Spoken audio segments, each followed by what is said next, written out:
First of all अस्सलामु अलैकुम। उम्मीद करता हूँ कि तमाम देखने वाले खैर वाफ़ियत से होंगे। जी, तो आप सबसे गुज़ारिश है कि वीडियो को स्टार्ट करने से पहले मेरे यूट्यूब चैनल सारेम एजुकेशन को सब्सक्राइब कर दें और बेल आइकन के बटन को दबाना मत भूलिएगा ताकि हर नई आने वाली वीडियो आप तक बआसानी पहुँच जाए। जी, तो हम आपकी खिदमत में मुसलसल काविशां हैं। आज एक नए टॉपिक फार्माकोलॉजी को लेकर आपकी खिदमत में हाज़िर हुए हैं। टॉपिक का नाम है pharmacokinetics and pharmacodynamics. Basically pharmacokinetics and pharmacodynamics इसकी ब्रांचेज हैं फार्माकोलॉजी की। और फार्माकोकाइनेटिक्स पी के बेसिकली ये है कि बॉडी का जो ड्रग के ऊपर एक्शन है उसको हम फार्माकोकाइनेटिक कहते हैं। मिसाल के तौर पर जब आपने ड्रग ली है तो बॉडी ने कौन-सा एक्शन दिखाया है? आया उसने ड्रग की एब्ज़ॉर्प्शन कराई है, उसकी डिस्ट्रीब्यूशन कराई है, उसका मेटाबॉलिज़्म कराया है या उसकी एक्सक्रीशन कराई है? ये तमाम पहलू फार्माकोकाइनेटिक्स में आ जाते हैं, जबकि इसके बरअक्स फार्माकोडायनामिक्स में ये होता है कि जो ड्रग आपने ली है, उस पर आपकी जो बॉडी है, उसने क्या इफ़ेक्ट शो किया है? क्या जो बॉडी है उसने उस ड्रग को एक्सेप्ट किया है? कौन-कौन से रिसेप्टर्स का आपस में इंटरेक्शन हुआ है? जब डोज़ आपके किसी स्पेसिफिक ऑर्गन को मिली है तो उस ऑर्गन का क्या रिस्पॉन्स हुआ है? तो इन तमाम चीज़ों को स्टडी करने के लिए हम फार्माकोकाइनेटिक्स और फार्माकोडायनामिक्स को स्टडी करते हैं। इसके अलावा how a drug move through the body, कैसे-कैसे जो ड्रग है वो बॉडी के अंदर मूव करती है और कौन-कौन से बायोलॉजिकल रिस्पॉन्स शो करती हैं, ये तमाम गाइडेंस हम इस लेक्चर में डिस्कस करेंगे। जी, तो फार्माकोकाइनेटिक्स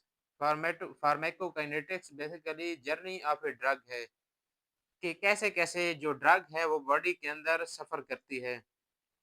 पहले ड्रग ने एब्ज़ॉर्ब होना है इंटेस्टाइन के अंदर और कैसे ब्लड जो जो ड्रग है वो हमारे ब्लड स्ट्रीम में जाती है। इसके बाद जब एब्ज़ॉर्प्शन हो गई ड्रग की तो उसके बाद ड्रग की डिस्ट्रीब्यूशन होनी है कि कैसे ड्रग बॉडी के अंदर ट्रैवल करेगी मुख्तलिफ ऑर्गन पे और जिस ऑर्गन जो टारगेट ऑर्गन है कैसे उस तक पहुँचेगी।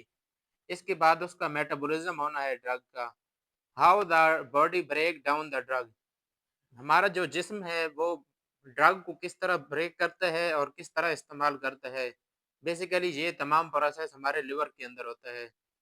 इसके बाद बात करें एक्सक्रीशन की, तो एक्सक्रीशन जो है कि कैसे बॉडी से ड्रग एलिमिनेट होती है, किडनी के ज़रिए एलिमिनेट होती है।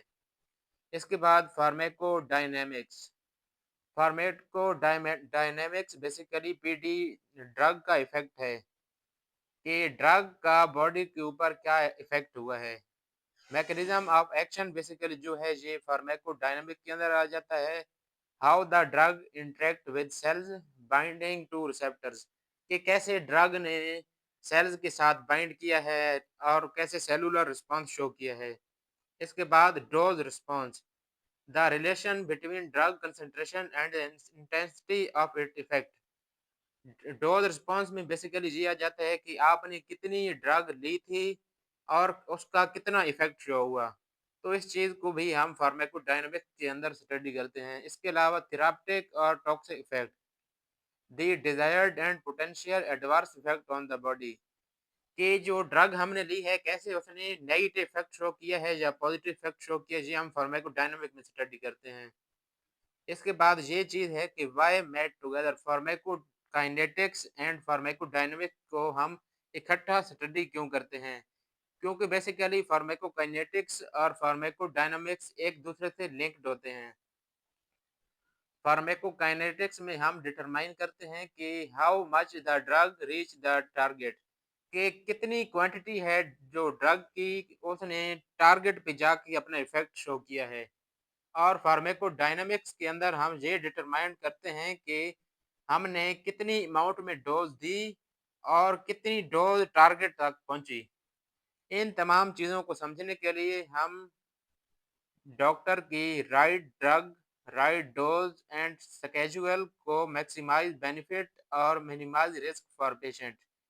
हम इन जब हम राइट डोज़ लेंगे, राइट ड्रग लेंगे और डॉक्टर के प्रॉपर शेड्यूल को फ़ॉलो करेंगे, तो जो पेशेंट है उसके अंदर ड्रग के जो साइड इफ़ेक्ट हैं वो कम होंगे, क्योंकि साइड इफ़ेक्ट तभी होते हैं जब इंसान लापरवाही करता है या डॉक्टर की बताई हुई डोज़ के मुताबिक ड्रग नहीं लेता।